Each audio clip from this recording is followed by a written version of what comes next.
Jangan sampai Anda sukses karir, tapi rumah tangga Anda berantakan di dalam.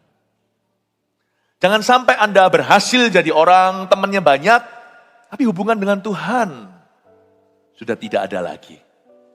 Hubungan dengan Kristus rusak. Waspadai jangan hanya enemy yang ada di luar atau musuh yang kelihatan. Waspadai musuh yang tidak kelihatan yang ada di dalam tubuhmu sendiri. Waspadai.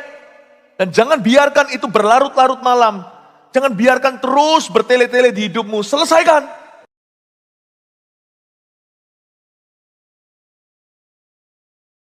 Sungguh hati kami mengasihimu. Karena engkau mengasihi kami dulu. Karena engkau begitu cinta pada umatmu, kau tidak akan membiarkan kesalahan kami tanpa kau perhatikan. Kami rindu berubah, bukan karena Allah menuduh orang-orang bersalah. Tapi Allah kita, Allah kami, rindu untuk mengubahkan orang-orang yang mau berubah. Tuhan Yesus, kami datang ke hadapan-Mu ya Tuhan Yesus, telanjang. Apa adanya, tidak pakai topeng apa-apa. Kami datang ke hadapan Tuhan karena kami tahu bahwa dalam Tuhan kami rasa aman. Tuhan tidak akan mendakwa kami seperti setan. Tapi Tuhan berjanji mengubahkan orang-orang yang bertobat. Orang-orang yang sungguh-sungguh terbuka dan dengar-dengaran yang ingin dibentuk oleh Tuhan. Kau tidak pernah membuang orang berdosa yang beginian. Terima kasih Tuhan, gereja adalah tempat kami berjumpa dengan Allah. Dan berubah selama-lamanya. Terima kasih Tuhan Yesus, sampaikan sabdamu, beritakan firmanmu secara jelas, gamblang, tegas, namun penuh kasih sayang. Pakai hambamu ya Tuhan Yesus, sebagai alat kepanjangan. Berikan pada hambamu kemampuan untuk selalu bersembunyi di balik salib itu, biar Allahku yang beracara. Dalam nama Yesus, haleluya, amin, puji Tuhan. Berikan tepuk tangan untuk Tuhan Yesus, shalom semua. Tuhan berfirman kepada 7 gereja di kitab Wahyu, bukan untuk gereja secara organisasi, tapi untuk jemaatnya. Barang siapa punya telinga, hendaklah ia mendengar apa yang Roh Kudus hendak katakan kepada jemaat. Benefitnya itu individu, per family. Orang yang memperhatikan firman itu pasti akan diuntungkan. Ya, jadi jangan lupa, nanti kita akan mencatat khotbah. Saya percaya khotbah ini perlu direnungkan berkali-kali. Kita sekarang di ibadah yang keempat, kita akan pelajari tentang Gereja Tiatira. Saya beri judul gereja yang membiarkan kesalahan agar kita tidak membuat kesalahan yang sama. Wahyu pasal yang kedua, ayat yang ke-18 sampai ayatnya yang ke-29. Agak banyak, saya bacakan langsung kepada jemaat di Tiatira dan tuliskanlah kepada malaikat jemaat di Tiatira. Inilah firman anak Allah yang matanya bagaikan nyala api dan kakinya bagaikan tembaga. Aku tahu segala pekerjaanmu, baik kasihmu maupun imanmu, baik pelayananmu maupun ketekunanmu. Aku tahu bahwa pekerjaanmu yang terakhir lebih banyak daripada yang pertama. Tetapi aku mencela engkau, karena engkau membiarkan wanita Isabel yang menyebut dirinya nabiah, mengajar dan menyesatkan hamba-hambaku, supaya berbuat zina dan makan persembahan-persembahan berhala. Dan aku telah memberikan dia waktu untuk bertobat, tapi ia tidak mau bertobat dari zinahnya. Lihatlah, aku akan melemparkan dia ke atas ranjang orang sakit, dan mereka yang berbuat zina dengan dia akan kulemparkan ke dalam kesukaran besar, jika mereka tidak bertobat dari perbuatan-perbuatan perempuan itu. Dan anak-anaknya akan kumatikan, dan semua jemaat akan mengetahui bahwa akulah yang menguji batin dan hati orang, dan bahwa aku akan membalaskan kepada kamu setiap orang menurut perbuatannya. Tetapi kepada kamu, yaitu orang-orang lain di Tiatira, yang tidak mengikuti ajaran itu dan yang tidak menyelidiki apa yang mereka sebut seluk-beluk iblis. Kepada kamu aku berkata, aku tidak mau menanggungkan beban lain kepadamu. Tetapi apa yang ada padamu, peganglah itu sampai aku datang. Dan barang siapa menang dan melakukan pekerjaanku sampai kesudahannya, kepadanya akan kukaruniakan kuasa atas bangsa-bangsa. Dan ia akan memerintah mereka dengan tongkat besi. Mereka akan diremukkan seperti tembikar tukang periuk, sama seperti yang kuterima dari Bapakku. Dan kepadanya akan kukaruniakan bintang timur. Siapa bertelinga, hendaklah ia mendengarkan apa yang dikatakan Roh kepada jemaat-jemaat. Ayat-ayat ini memang saya akui rada sukar. Makanya perlu seorang pengajar. Saya bantu ya. Dengan riset-riset yang saya berikan, semoga ini berguna buat Anda. Karena setiap firman Allah itu ada gunanya. Tidak ada satupun ayat di Alkitab, termasuk yang seolah-olah di-repeat atau diulangi. Matius, Markus, Lukas, Yohanes kan ada beberapa cerita yang sama. Itu masing-masing angle atau sudut pandangnya beda. Setiap ayat itu ada kegunaannya yang tiada duanya. Tidak bisa digantikan dengan ayat lain. Makanya itu perlu kita pelajari semua Alkitab. Dari Kejadian sampai Wahyu jangan tebang pilih, jangan pilih kasih. Tuhan Yesus di Pulau Patmos memberi wahyu kepada Yohanes yang dibuang di situ. Rasul Yohanes ini, dia sudah tua. Lalu dia disuruh tulis surat kepada 7 jemaat. Nah, kita baca sekarang suratnya kepada jemaat di Tiatira. Nanti saya jelaskan Tiatira itu kota apa, tapi izinkan saya membaca dulu sekali lagi ayat 18 dan saya berikan penerangan. Dan tuliskanlah kepada malaikat jemaat. Berhenti di sana. Malaikat kok ditulisin surat? Sekali lagi, ini bukan malaikat beneran. Ini kiasan. Kalau ada satu orang terima kasih sama temannya karena dijaga, misalnya dia mau pulang sendirian di tengah jalan, lalu Ubernya nggak datang, atau nggak ada taksi lewat, aduh dia berdoa, Tuhan kirim malaikat, tiba-tiba teman kuliahnya muncul di situ, hey Betty, kamu ngapain di sini? Iya aku nunggu nunggu taksi. Aduh, ayo, sini nunut saja, saya antarkan kan kita sekalian lewat. Aku lewat rumahmu aku lewat rumahmu untuk pulang ke rumahku. Aduh terima kasih loh Anton, kamu itu betul-betul malaikat, bukan berarti dia malaikat. Berarti dia jawaban dari Tuhan. Pemimpin atau gembala sidang daripada gereja Tiatira itu dianggap oleh Tuhan sebagai malaikat pelindung gereja itu. Suami itu pelindungnya istri, makanya itu bertindaklah seperti malaikat bagi istrimu, bukan seperti setan. Ya, istri juga bisa jadi malaikat suami kalau udah lelah pulang ke rumah kan, inginnya kan istri memahami. Jangan jadi perongrong, tapi jadi penolong. Malaikat, be an angel, bukan berarti jadi sempurna, tapi sengaja jadi berkat. Dan tuliskanlah kepada gembala sidang Tiatira. Ini adalah sebuah gereja yang membiarkan kesalahan. Saya tunjukkan bahwa kesalahan gereja Tiatira jangan dicontoh ya. Tahu nggak? Misalnya ada kerusuhan di sebuah kota. Kalau itu bicara di dunia aparat, yang dicabut adalah kapoldanya. Karena kapolda dianggap oleh pemerintah atau presiden, atau dianggap oleh kapolri sebagai malaikat kota. Makanya yang menjaga kota namanya wali kota. Karena itu jangan main-main.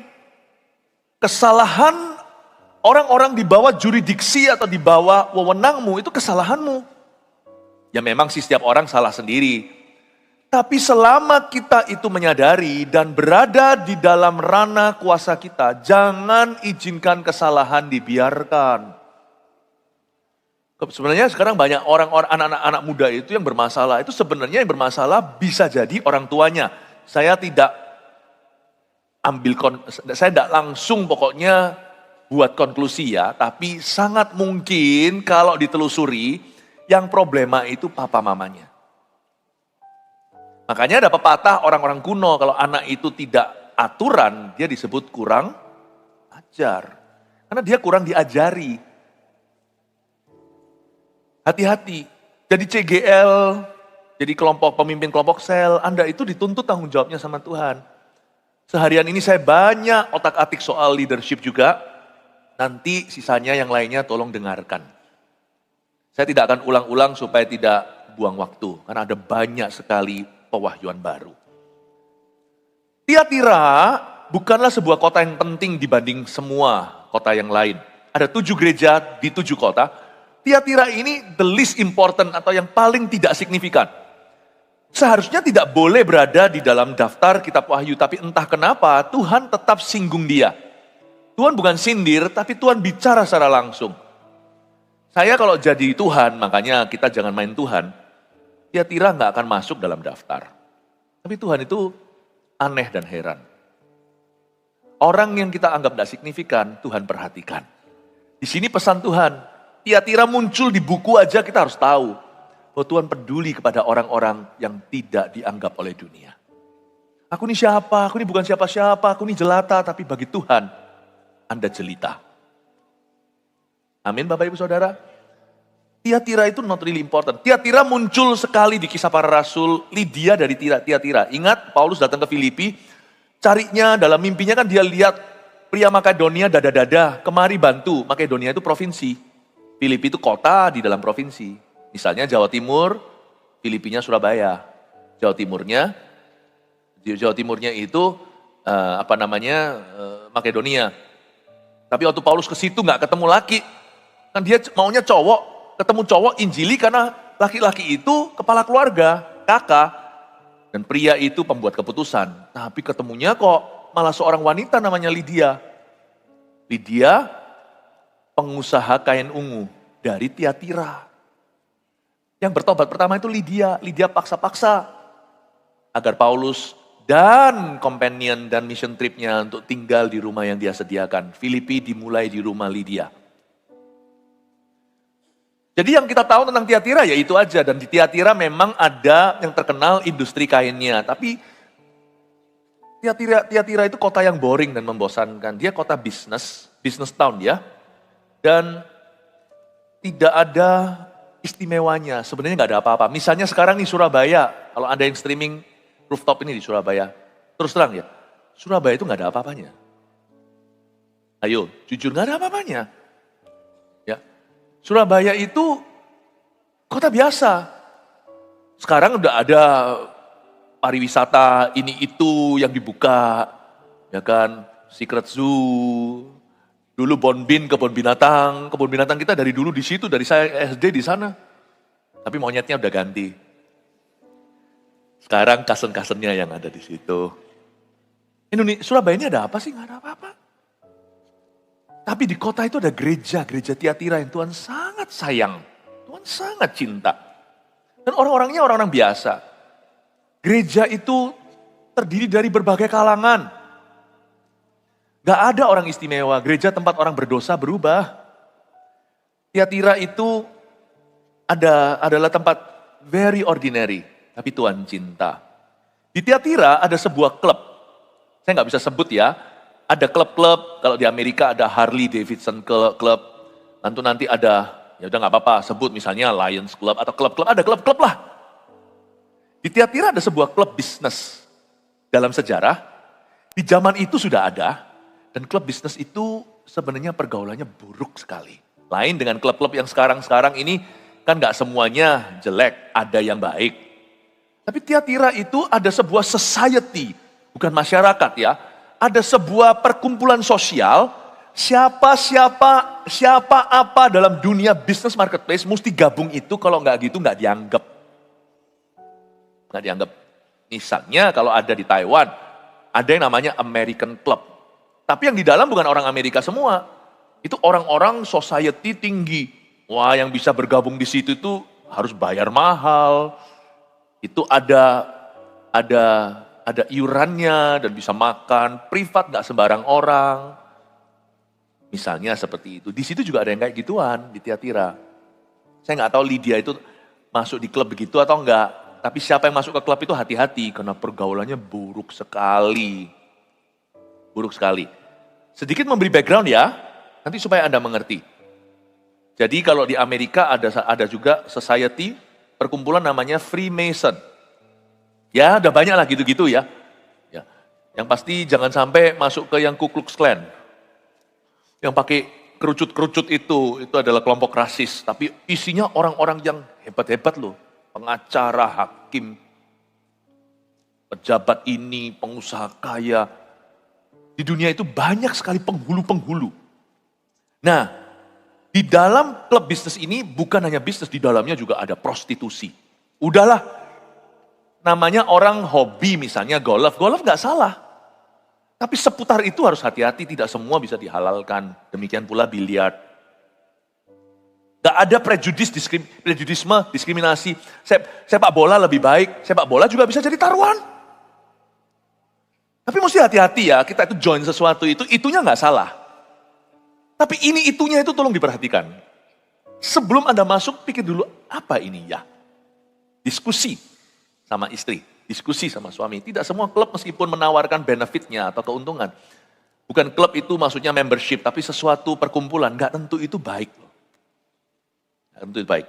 Di dalam kota Tiatira ada klub-klub itu. Ada satu klub tapi namanya nggak tahu apa. Tapi itu sangat mendunia di Tiatira. Oke, lanjut ya sekarang ya.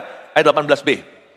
Inilah firman anak Allah yang matanya bagaikan nyala api dan kakinya bagaikan tembaga. Wah, kalau Tuhan Yesus memperkenalkan dirinya di Tiatira sebagai anak Allah, matanya kayak api, berarti dia maha tahu dong. Mata Tuhan melihat, God is watching us, God is watching us, God is watching. Itu lagu sekuler sih.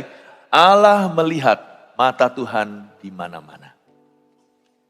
Tapi bukan hanya itu, kalau matanya nyala api, berarti Tuhan ada marahnya. Inilah firman anak Allah yang matanya bagaikan nyala api dan kakinya bagaikan tembaga. Wah, kalau Caca, jangan sama orang kaki tembaga. Kalau dia nggak pinter narinya, keinjak masuk ke UGD kita. Ya, apa maksudnya dia anak Allah matanya kayak api, kakinya seperti tembaga. Ini artinya satu. Kalau Anda lihat di Alkitab tidak selalu artinya itu. Tapi kalau Anda baca firman, di perjanjian baru, perjanjian lama ada kata tembaga. Itu biasanya ada hubungannya dengan penghakiman. Tembaga, bronze. Emas itu bisa melambangkan kemurnian, keilahian Kristus. Gak selalu ya, jangan superstisi. Tetapi kalau ada tembaga itu ada hubungannya biasanya dengan judgment. Saya jadi ingat ayat, penghakiman dimulai dari rumah Tuhan. Sebab kalau garam kehilangan keasinan, dengan apa? Dia digarami. Dia harus dibuang dan diinjak-injak di bawah kaki. Penghakiman itu dimulai dari gerejanya. Jadi kalau Anda dengar ini jatuh, itu jatuh, memang Tuhan izinkan, memang Tuhan tidak menjatuhkan, itu pilihan. Tapi Tuhan izinkan karena Tuhan murnikan. Penghakiman harus dimulai dari orang Kristen. Harus dari anak-anak Tuhan.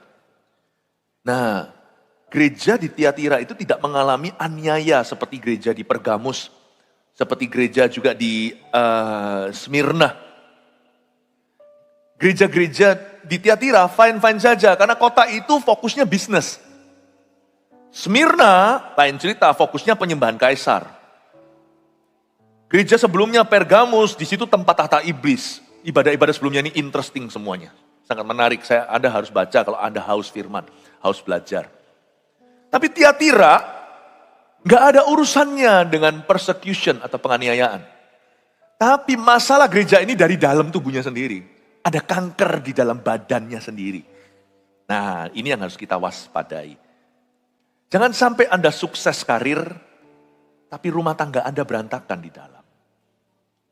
Jangan sampai Anda berhasil jadi orang, temannya banyak, tapi hubungan dengan Tuhan sudah tidak ada lagi. Hubungan dengan Kristus rusak. Waspadai jangan hanya enemy yang ada di luar atau musuh yang kelihatan. Waspadai musuh yang tidak kelihatan yang ada di dalam tubuhmu sendiri. Waspadai.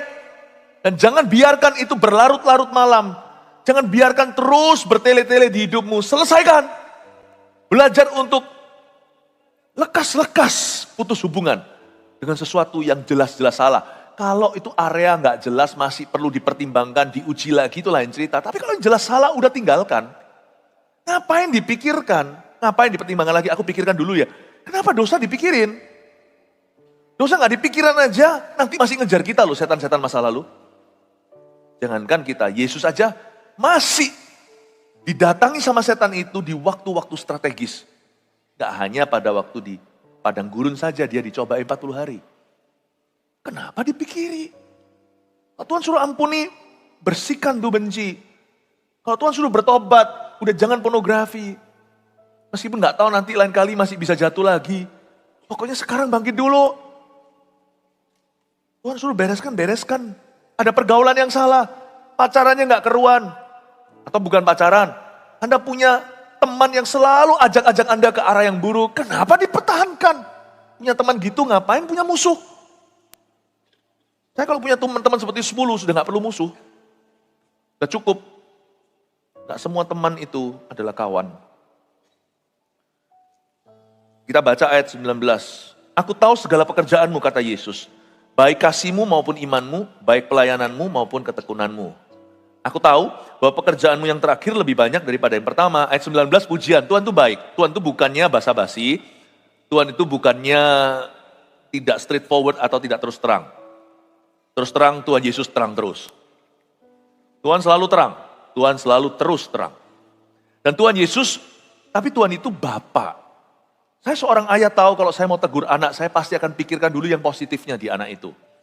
Tuhan pikirkan positifnya dan Tuhan beritahu begini, aku tahu segala pekerjaanmu, baik kasihmu maupun imanmu, baik pelayananmu maupun ketekunanmu. Gereja ini termasuk gereja baik sebenarnya. Dia menuai banyak teguran, nanti Anda lihat. Tapi gereja ini sebenarnya gereja yang sangat-sangat berpotensi. Ada 4 tanda bahwa dia adalah gereja yang baik seharusnya. Kalau Anda mau tahu gereja itu a good church for you, gereja itu baik enggak untuk Anda dan keluarga, gampang Anda lihat. Aku tahu segala pekerjaanmu, kata Tuhan. Baik kasihmu. Apa gereja itu penuh kasih? Kasihnya enggak sempurna. Kadang-kadang masih ada gesekan. Kadang-kadang kita agak sedikit lemot. Atau buffering dulu. Atau seperti kita kalau mau internetan itu loading dulu. Kadang-kadang wifi orang itu kurang kuat sama Tuhan. Dia agak lambat. Enggak apa-apa lah. Kadang-kadang kita agak lambat untuk menyadari bahwa ini adalah perbuatan kasih yang kita bisa lakukan. It's okay. Kasih waktu. Sebagaimana Tuhan memberimu waktu juga untuk bertumbuh. Tapi lihat nggak gereja itu ada kasih nggak? Lalu gereja itu imannya seperti apa? Imannya berdasarkan firman atau superstisi? Firman loh, kita semua itu nggak ada yang plek 100% firman itu nggak ada. Kita semua itu belajar dari kebenaran. Tapi gereja itu kiblatnya firman atau kiblatnya perasaan? Nah, banyak gereja yang merasa lebih firman, yang lainnya sesat. Nah, itu juga tolong pikirkan. Apapun juga itu mesti ada namanya manusia belajar dari firman dan tafsiran. Bisa-bisa gereja yang seperti itu yang menekankan doktrin-doktrin lalu menganiaya yang lainnya. Ya sudah, anggaplah mereka lebih tahu firman. Tapi apa mereka tahu kasih? Dengan cara mereka seperti itu. Tapi ada gereja yang kasih melulu, doktrin yang ngawur juga nggak bisa begitu. Gereja harus seimbang. Tapi kalau Anda tahu gereja yang baik itu seperti apa, yang ada kasih, yang imannya dilandasi firman. Lalu pelayanannya coba dicek, pelayanannya gereja itu sungguh-sungguh atau asal-asalan. Pelayanan, filosofi pelayanannya itu gimana? Apakah semua orang datang langsung bisa naik mimbar? Apapun siapapun dihalalkan atau adakah kriteria-kriteria, bukan sebagai birokrasi hukum Taurat, tapi apakah gereja itu mentraining orang dalam pelayanan? Kelihatan sekali. Lalu adakah ketekunan? Ada pemimpin-pemimpin yang sudah teruji, mereka nggak di situ dengan gelarnya melulu. Atau dikit-dikit panggil dirinya pastor, mentang-mentang bisa berkhotbah. Tapi orang-orang yang sudah menunjukkan waktu, sudah 10 tahun di situ, 15, sudah 20 tahun, sudah 30 tahun. Ada ketekunan. Aku tahu bahwa pekerjaanmu yang terakhir lebih banyak daripada yang pertama. Ini bagus loh. Berarti gereja ini gereja bertumbuh. Gereja Tiatira ini bukan gereja jelek. Cuman dia punya masalah, ayat 20. Tetapi aku, kata Yesus, mencela engkau. Kata mencela itu gak main-main. Kata mencela itu berarti sudah mengeluh. Tuhan itu bukan hanya menegur, Tuhan itu sudah lus dadah. Bahasa Ibraninya keki. Udah kesel aku. Kalau bahasa Jawanya mangkel. Kulo. Dia sudah lus-lus dada, Tuhan udah mencela. Aku mencela engkau.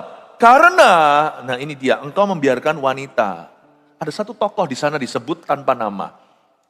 Tapi Tuhan sebut sifatnya. Ada seorang wanita Isabel. Isabel udah matilah. Isabel itu kan perjanjian lama, zaman Elisa itu istrinya Ahab.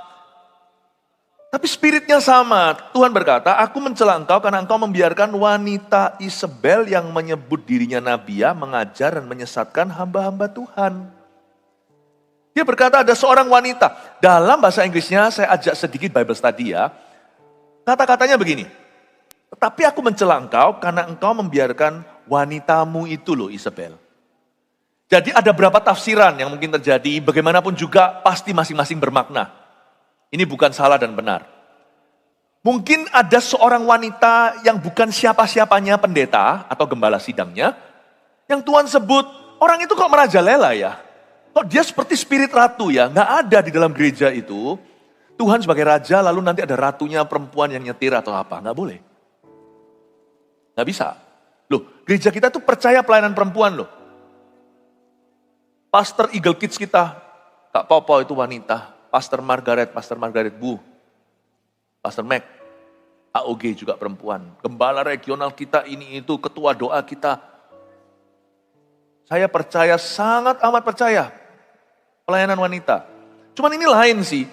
Dia berkata wanita Isabel ini sudah gak sehat. Dan ayatnya begini, kalau kamu izinkan wanitamu Isabel, jadi mungkinkah ini ada, hati-hati ya, kalau saya ngomong gini ya, karena saya anggap ada dewasa ya.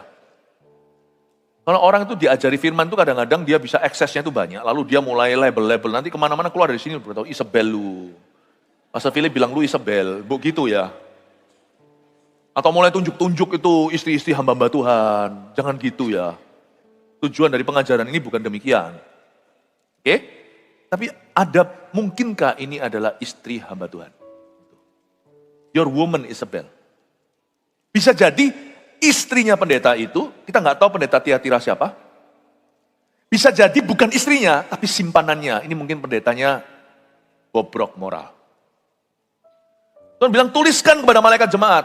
Kok diizinkan? Your woman Isabel itu bisa istrinya, bisa selingkuhannya. Dan Tuhan berkata, kok dibiarkan itu terjadi?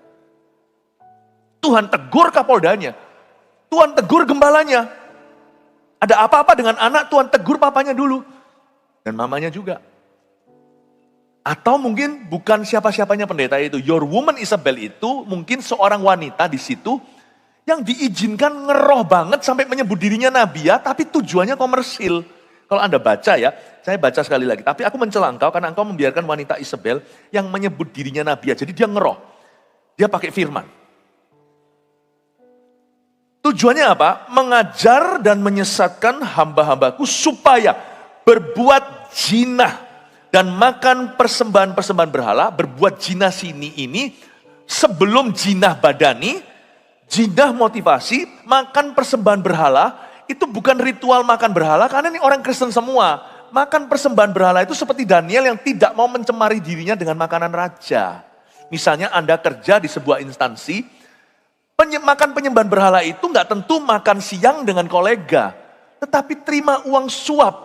Itu makanan Raja Nebukadnezar zaman itu Daniel nggak mau urusan sama itu. Aku nggak akan mencemarkan sebagai Yahudi asli. Sebagai umat pilihan Allah di perjanjian lama. Aku nggak akan ikut-ikutan terima bribery. Karena makanan itu akan mencemarkan imanku. Ini bukan makanan soto rawon. Ini bukan makanan gado-gado, rendang. Yang disebut makanan persembahan berhala adalah menyembah berhala bersama mereka. Menghalalkan segala cara. Disinilah masuk klub itu. Jadi wanita ini ngeroh pakai firman, suruh hamba-hamba Tuhan bisnis ke situ. Paham ya? Nangkep ya? Misalnya money game. Sistem multi-level marketing.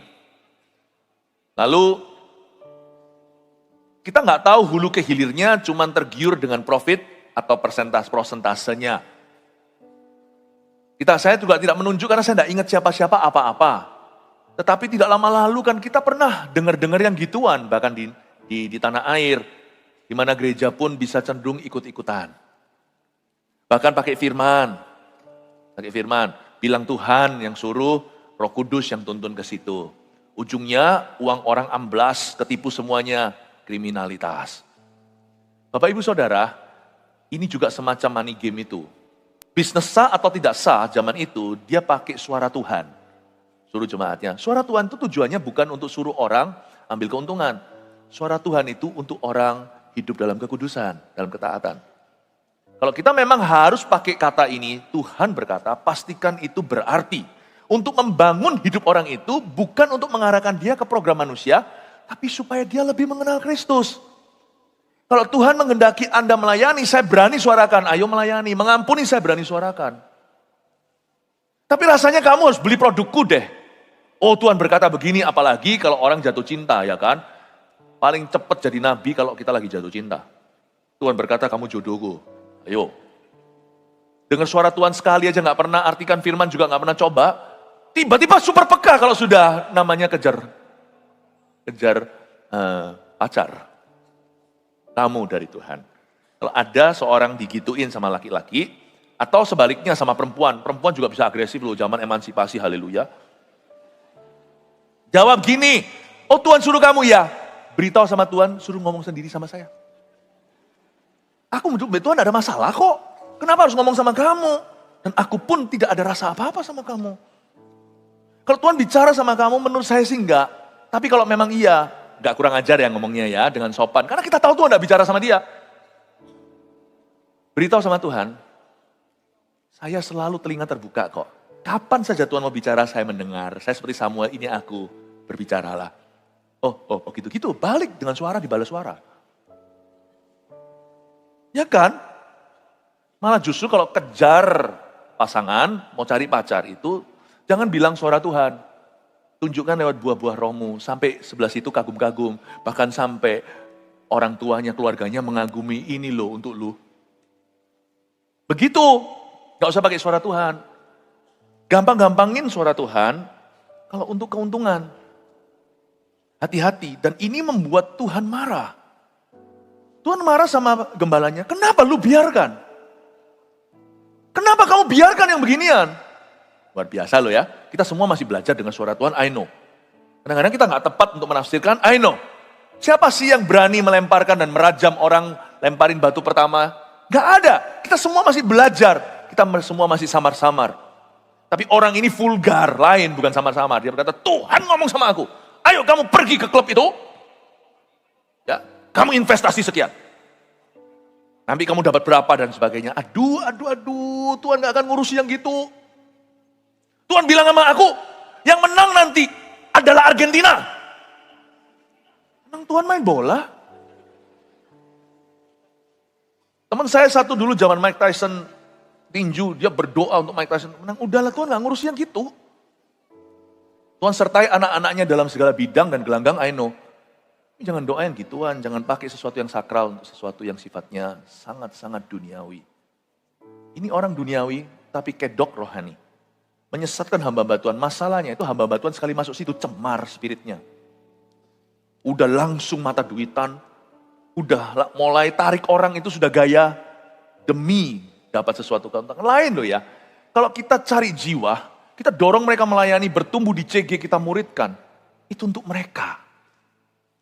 Itu untuk mereka. Tapi ini untuk bisnis. Dan celakanya, bisnis pakai mimbar. Jikalau semua kesamaan adalah kebetulan, oke? Kalau di sini ada, aku mikir ini, mikir itu, jangan mikir begitu, mikir diri sendiri saja. Saya kalau khotbah itu tidak pernah main sindiran. Saya khotbah itu langsung dari firman, saya nggak ada pikiran apa-apa, saya nggak sepinter itu. Saya itu malah justru orangnya lalian. Saya itu suka lupa. Kadang-kadang kalau diberitahu sesuatu sama istri saya atau sama siapa, ini gini-gini, loh kemarin sudah tahu saya itu lagi hari ini. Saya itu ada auto delete di sini. Supaya makanya saya awet muda, lihat masih muda terus. Gak mau ingetin kesalahan-kesalahan. Kalau ada kesamaan, tidak ada kesengajaan. Kalau Anda pikirkan siapa-siapa apa-apa. Tapi ini firman, ini nyata, ini yang terjadi di Tiatira. Kalau Anda baca kan gak tahu ternyata kejadiannya begini. Sejarah membantu kita untuk tahu ternyata ada klub begitu. Dan money game itu ternyata sudah ada dari zaman purbakala ya. Bodong-bodong itu sudah ada dari dulu. Mungkin ini bukan bodong, ini sungguhan. Tapi mau nggak sih? Mau nggak sih? Kalau kita misalnya lagi kok jadi lupa? Tender. Mau menangin tender dengan menghalalkan segala cara. Kita sediakan prostitut. Sediakan yang namanya escort. Mau nggak sih kita berjalan sejauh itu untuk menang tender sesuatu, lalu kita halalkan segala sesuatu dan segalanya? Mau nggak sih kita itu dugem sama orang? Yang saya maksudkan dugem bukan dunia pengembalaan, dunia gemerlap. Kita dugem, kita temeni, dan bahkan kita melakukan semua yang mereka lakukan dengan tujuan apa? Supaya menang.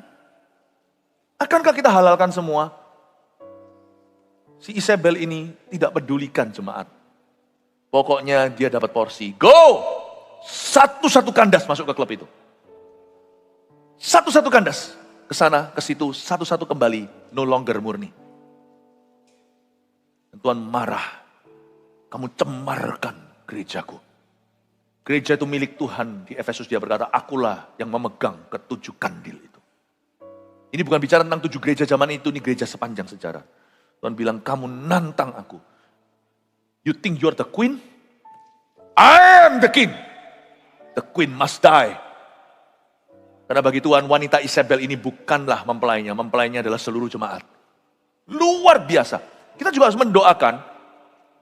pelayanan wanita, jangan sampai dihinggapi seperti Hawa. Pelayanan perempuan itu saya sangat percaya, I'm a great believer. Mungkin saya salah satu pendukung utama gerakan perempuan yang dipakai oleh Tuhan. Di Gereja Mawar Sharon banyak ceritanya, banyak buktinya. Tapi kita mesti doa juga. Doakan istri Anda. Jangan cuman sekedar dituntut-tuntut lebih. Sebagai suami doakan. Karena istri Anda juga mengalami peperangan rohani. Kalau dia kena pengaruh waktu dia lemah iman, Anda yang terseret nanti. Doakan begini, Tuhan, aku berdoa supaya istriku diberi kesehatan. Aku berdoa supaya istriku dipakai Tuhan, berikan roh hikmat, roh bijaksana. Sudah bijaksana, puji Tuhan. Jangan lengah, kalau sudah bijak, doakan lebih. Kepada barang siapa yang memiliki, kepadanya diberi lebih supaya dia punya berlebihan. Tapi kepada siapa yang tidak punya apa-apa, sedikit yang dia miliki pun akan diambil daripadanya. Cerita tentang talenta. Justru kalau istri Anda bijaksana, jangan lengah. Malah doakan. Jangan hanya doakan istri yang perlu bertobat. Dan kalau ada seorang perempuan dipakai Tuhan, doakan. Pray. Doakan juga untuk istri hamba-hamba Tuhan. Istri gembala itu adalah target serangan. Kalau bukan serangan ke karakternya, bisa serangan ke stresnya. Perempuan itu lebih kompleks perasaannya. Tidak sedikit loh ya yang namanya istri-istri pelayan Tuhan itu depresi. Puji Tuhan, istriku enggak begitu. Kita harus lindungi ibu-ibu gembala yang ada di gereja kita. Doakan mereka, jangan tuntut. Pray for them, supaya mereka murni.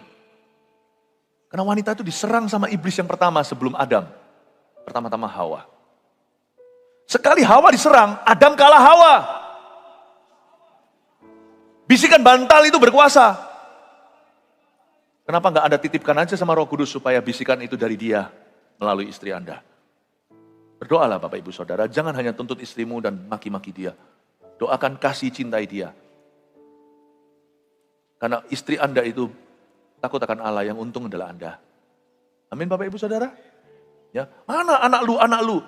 Ikut dong, ganti popok harus ikut. Nanti kalau sudah besar, tetap ada diaper rohani yang harus dibersihkan. Jangan hanya mau istri yang didik anak, Anda juga. Suatu teguran untuk ayah-ayah. Di sini ada seorang gembala yang tidak berfungsi di Tiatira. Saya bakal mikir, ngapain tuh pastornya? Kok dibiarkan? Kalau ini memang adalah istrinya, kok nggak bisa kontrol istri sendiri? Apa-apaan? Mana bisa dia itu mengatur rumah Tuhan kalau keluarganya berantakan? Nyonya sendiri aja nggak bisa dikendalikan. Tapi kalau ini bukan istri sang pendeta, kenapa izinkan wanita itu merajalela? Jelas-jelas pengajarannya ujungnya itu ke situ kok. Kenapa kau biarkan? Kenapa kau undang? Mimbar itu sakral. Tuhan ngamuk loh. Tuhan tahu loh siapa yang khotbah di atas. Tuhan tahu loh siapa pelayan-pelayan Tuhan. Tuhan tahu kelebihan kita bahwa iman pekerjaan kita baik. Pekerjaan kita yang terakhir lebih banyak daripada yang pertama. Tuhan tahu semua. Tapi Tuhan juga tahu hal-hal yang dia celah dalam hidup kita. Jangan hanya mau terima pujian Allah. Terima juga celah dari dirinya. Segala sesuatu yang dia celah dalam hidupmu, lekaslah berubah. Karena kalau tidak berubah, inilah ancamannya dan itu terjadi. Kita lihat ayat 21, dan aku telah memberikan dia waktu untuk bertobat. Tapi ia tidak mau bertobat dari zinanya. Ayat 21, Tuhan marah pun masih berbelas kasihan.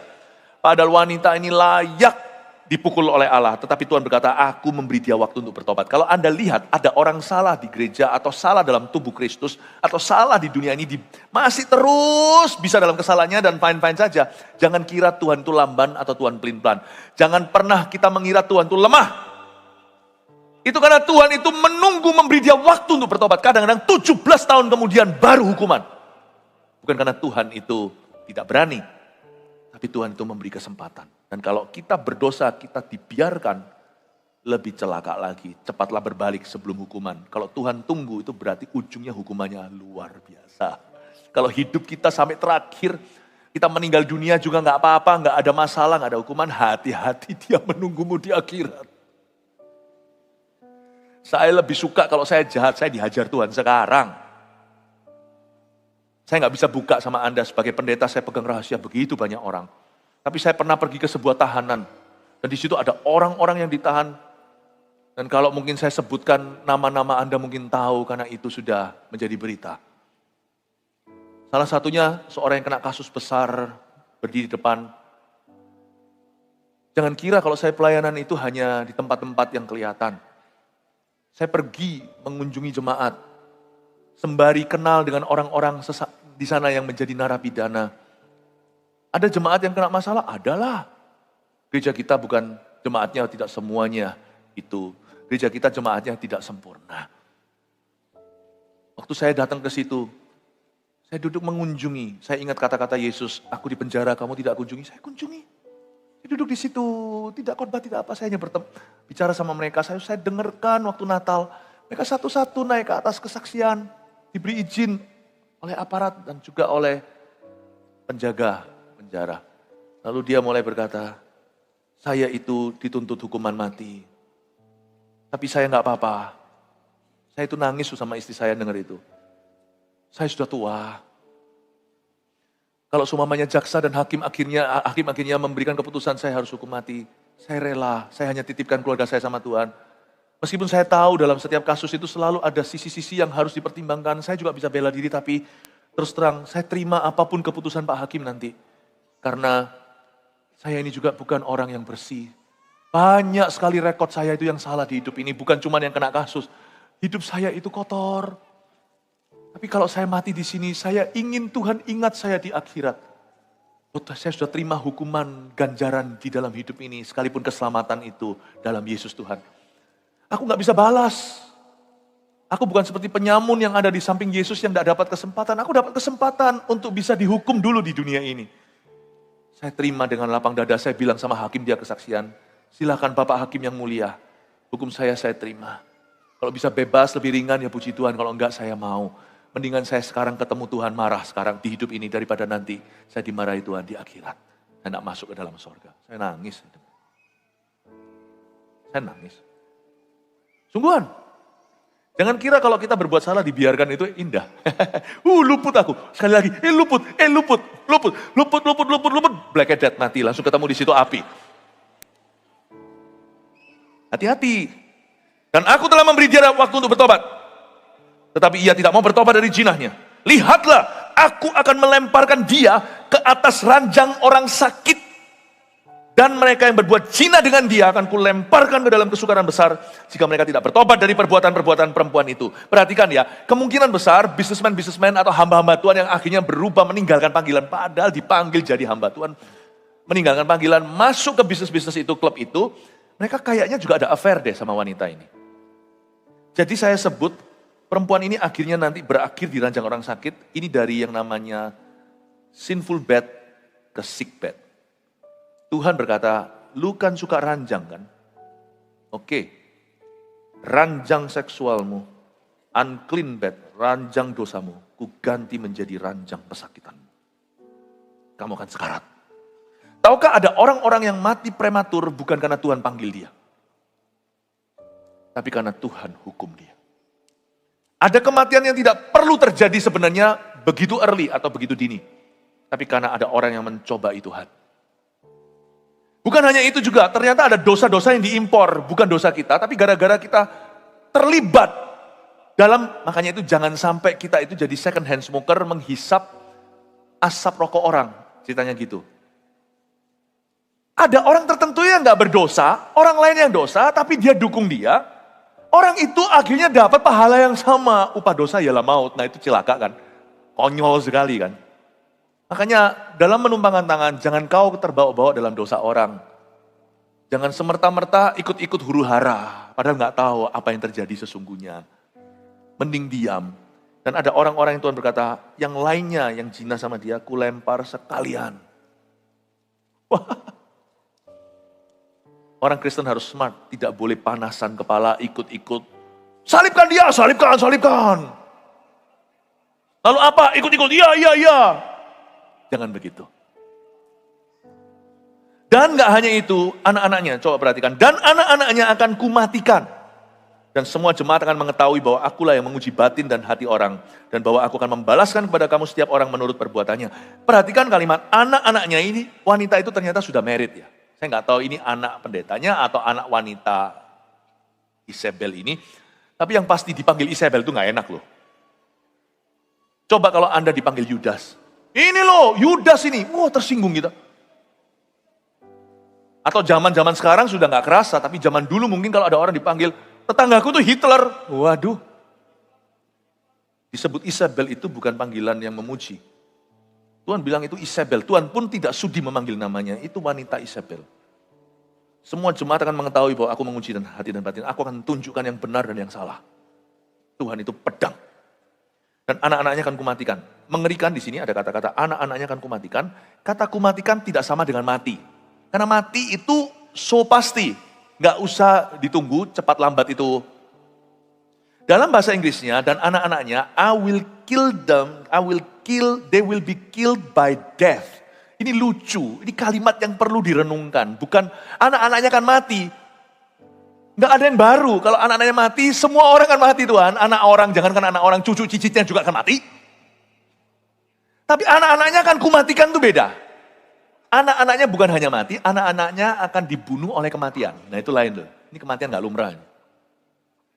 They will be killed by death. Itu beda. Coba perhatikan Yudas gimana matinya, agak sedikit. Ada beberapa cerita Yudas itu saling melengkapi, tapi yang di Kisah Rasul dikatakan tumpah seluruh isi perutnya. Kematiannya tidak natural. Loh, orang mati ya nggak semuanya natural, ada yang karena sakit lah, ada yang karena apalah. Tapi ini matinya supranatural ya. Ada sesuatu orang-orang bisa tahu ini ngeri. Ini bukan sesuatu yang biasa. Bapak Ibu Saudara, perhatikan hidup Anda. Janganlah kita itu terjebak dalam dosa orang. Tapi kepada kamu ayat 24, yaitu orang lain di Tiatira yang tidak mengikuti ajaran itu dan tidak menyelidiki apa yang mereka sebut seluk-beluk iblis kepada kamu, aku berkata, aku tidak mau menanggungkan beban lain kepadamu. Seluk-beluk iblis ini di dalam zaman itu ada yang namanya Gnosticism, itu artinya mereka ngerohnya itu parah banget. Bahkan mungkin ya dalam praktek kelepasan mereka itu mereka interview iblisnya. Kamu siapa? Arwah dari siapa? Nenek moyang keberapa? Wah, di interview. Ada notulen rapatnya mungkin. Sehingga mereka itu menyebut praktek-praktek itu seluk-beluk iblis. Cara wanita ini membuat orang lain kagum adalah dia masuk di dunia-dunia roh yang tidak terbukti. Tapi miskin firman. Bapak Ibu Saudara, berhati-hati, hari-hari ini ada pengajaran yang aneh-aneh. Pengajaran aneh-aneh. Tapi sekalipun kita Pentakosta, kita karismatik, tapi pengajaran firman itu harus selalu sehat. Harus selalu seimbang. Meskipun janganlah kau mau dituduh. Orang berkata, wah gerejamu firmannya gini-gini. Jangan mau dituduh. Kita semua itu belajar, gereja mana yang gak belajar? Yang satu-satunya bisa berkata, aku gak perlu belajar kebenaran lagi karena akulah kebenaran, itu cuma Yesus. Yang lainnya itu harus selalu merapat ke poros tengah, yaitu belajar dari Tuhan. Belajar mengerti. Tapi janganlah kau mau dituduh.